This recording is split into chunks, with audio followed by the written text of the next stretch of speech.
Grande est mon émotion en cette date et en ce lieu qui nous parle, où des héros africains sans défense, armés de courage, de dignité et de fraternité africaine, ont été froidement abattus.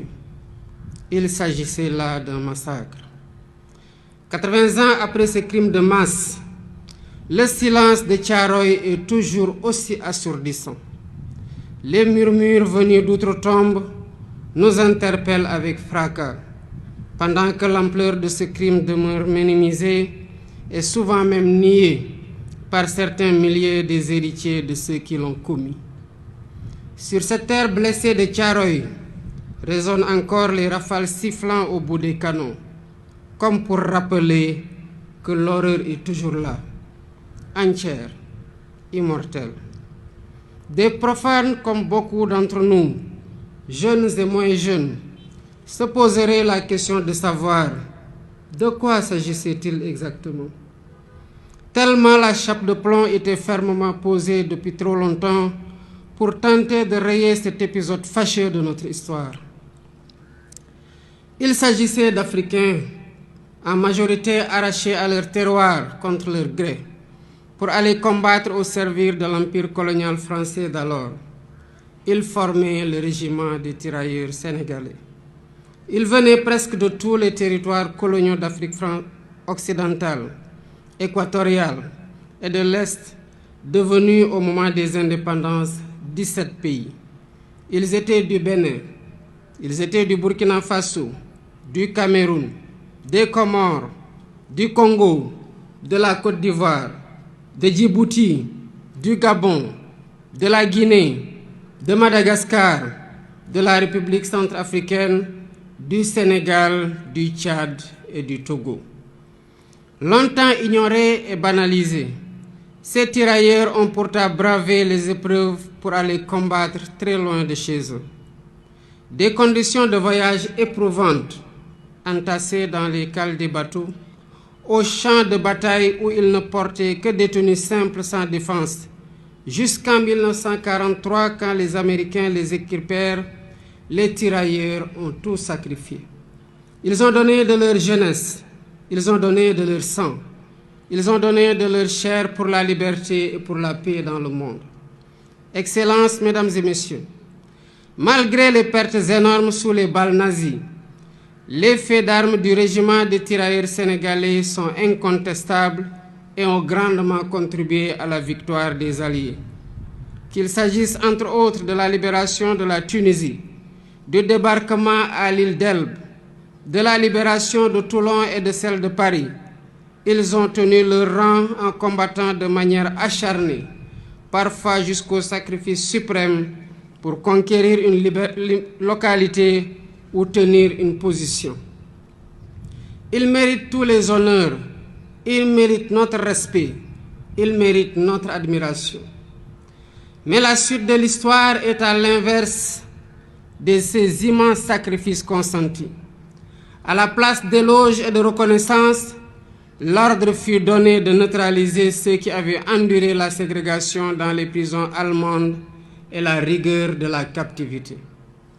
L'irréparable se produisit le 1er décembre 1944, ici à Thiaroye, quand le général Dagnan ordonna de tirer sur des innocents désarmés, dont le seul tort a été de réclamer le paiement de leurs indemnités, primes et autres allocations. C'était là un acte prémédité, visant à réprimer des revendications légitimes, à dissuader d'autres et à perpétuer l'ordre colonial. Le crime fut commis et les faits sont incontestables. Voilà le sort qui a été réservé à certains qui ont contribué à écrire dans le sang et la sueur la glorieuse histoire de la libération. Aujourd'hui, par devoir de mémoire, de vérité et de justice, nous ne pouvons oublier l'horreur des exécutions sommaires ici au camp de Thiaroye. Il est impératif de rappeler l'histoire, toute l'histoire, sans trop de mémoire. C'est ce qui fonde l'essence universelle des valeurs de paix, de liberté et d'égale dignité attachées à la nature humaine.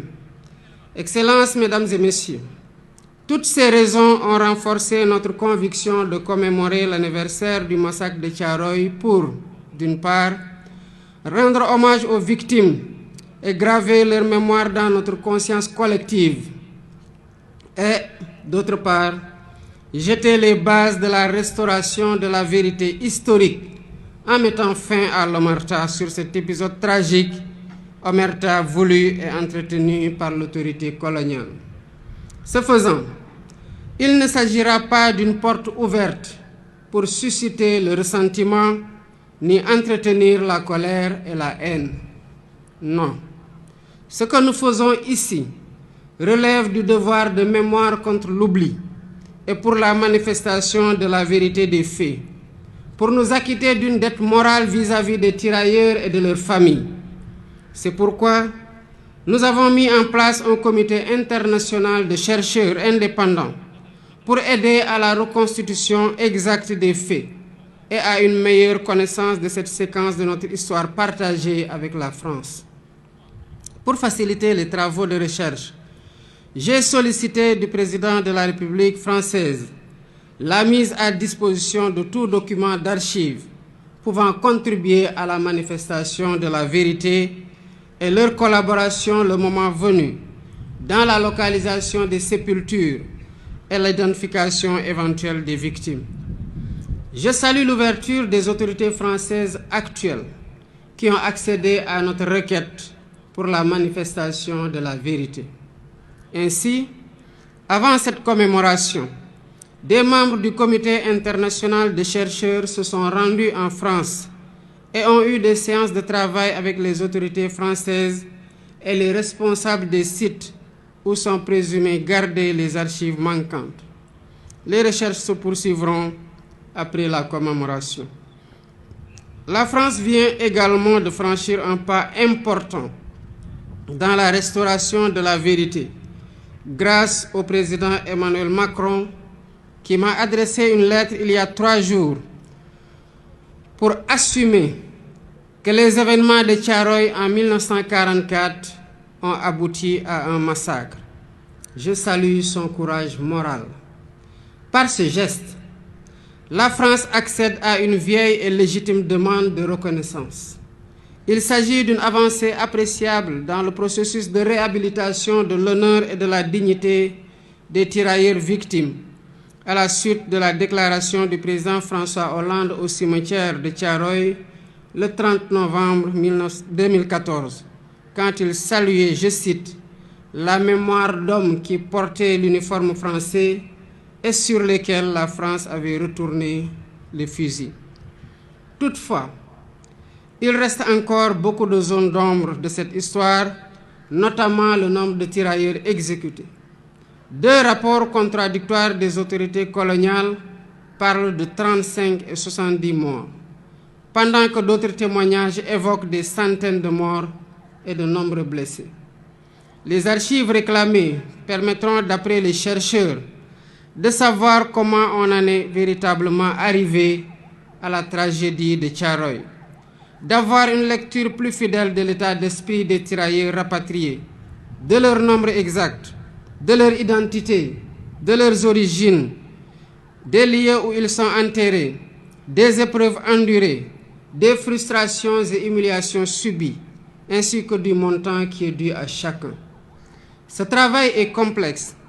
C'est pourquoi je lance un appel aux acteurs étatiques et non étatiques de tous les pays concernés, y compris la France, aux historiens et chercheurs de tous bords, afin de joindre nos efforts pour porter un regard lucide sur cet épisode sombre de notre histoire commune. Excellences, Mesdames et Messieurs, identifier les victimes et situer les responsabilités est essentiel pour ouvrir la voie à une réconciliation sincère. C'est l'occasion pour moi de rendre un vibrant hommage à tous les Africains et non-Africains qui se sont toujours battus pour que l'histoire des tirailleurs et du massacre de Thiaroye soit préservée de l'oubli et de la falsification. Je pense aux précurseurs, aux hommes et femmes politiques. Je pense aux intellectuels, écrivains, poètes, cinéastes, artistes, Je pense aux bonnes volontés, personnes physiques et morales. Sans la synergie de tous ces efforts, le combat pour la justice et la vérité n'aurait pas prospéré. Mais cette vérité exige encore d'être pleinement révélée, transmise et reconnue. Nous devons encourager cette dynamique pour restaurer la mémoire et la dignité des tirailleurs sénégalais. Pour ma part, j'initierai plusieurs mesures de réappropriation de cette histoire commune avec 16 pays africains frères. Premièrement, un mémorial en l'honneur des tirailleurs sera érigé à Thiaroye pour servir de lieu de recueillement et de mémoire ouvert à toutes les nations dont ils étaient originaires, ainsi qu'au public. Deuxièmement, un centre de documentation et de recherche dédié aux tirailleurs sera érigé pour conserver la mémoire. Ce centre recueillera des archives, témoignages et récits, tout en soutenant la recherche et l'éducation autour de cette histoire partagée. Troisièmement, des rues et des places porteront le nom de cet événement tragique, de ces soldats, pour inscrire leur sacrifice dans notre quotidien et notre histoire collective. Quatrièmement, l'histoire de Thiaroye sera enseignée dans les curricula éducatifs. Ainsi, les générations futures grandiront avec une compréhension approfondie de cet épisode de notre passé. Cinquièmement, la journée du tirailleur est désormais fixée le 1er décembre de chaque année, jour de commémoration du massacre de Thiaroye. Excellences, Mesdames et Messieurs, l'histoire de la guerre et des répressions armées n'est jamais ordinaire. Elle est rarement racontée de façon intégrale. Ce fut le cas de la Seconde Guerre mondiale et surtout ses conséquences dans les colonies, qui connurent des répressions innommables. Thiaroye 1944, Sétif et Guelma en Algérie en 1945, Hanoï et Haiphong au Vietnam en 1946, Madagascar en 1947, Douala au Cameroun ou Dimbokro en Côte d'Ivoire en 1948-1949 et bien d'autres lieux. Chacune de ces histoires vit en nous par l'exercice mémoriel, ce qui nous rend fiers et reconnaissants envers nos anciens combattants. Rendre hommage à ces tirailleurs n'est pas seulement pleurer nos martyrs, c'est porter leur combat et en faire un levier pour réinventer nos rapports avec nous-mêmes, avec notre histoire et avec les héritiers de ceux-là qui ont été les auteurs de la tragédie. C'est dire au monde que les tirailleurs sénégalais n'étaient pas des mercenaires, mais bien les défenseurs d'une dignité humaine universelle. C'est proclamer haut et fort que cette dignité, si longtemps bafouée, ne sera jamais, plus jamais sacrifiée sur l'autel du silence et de l'oubli. Le massacre de Thiaroye est une blessure, mais il est aussi une leçon qui nous enseigne que la fraternité, l'unité et le refus de l'oubli sont les armes les plus puissantes dont disposent les peuples libres pour écrire leur avenir. Que cette commémoration, 80 ans après, ne soit pas qu'un moment de recueillement, qu'elle soit un serment renouvelé, un serment de justice, un serment de mémoire, un serment de vérité, pour que plus jamais Thiaroye et les événements similaires ne se répètent sous aucune forme, nulle part ailleurs dans le monde. Nous honorons aujourd'hui des héros, et en les honorant, nous nous rappelons que nous avons nous-mêmes un devoir, celui de leur être fidèles, fidèles à leurs valeurs, fidèles à leur combat et fidèles à leur vision d'un monde plus juste. Ensemble, pour la vérité historique restaurée du massacre de Thiaroye, pour la justice, la liberté et la dignité pleine et complète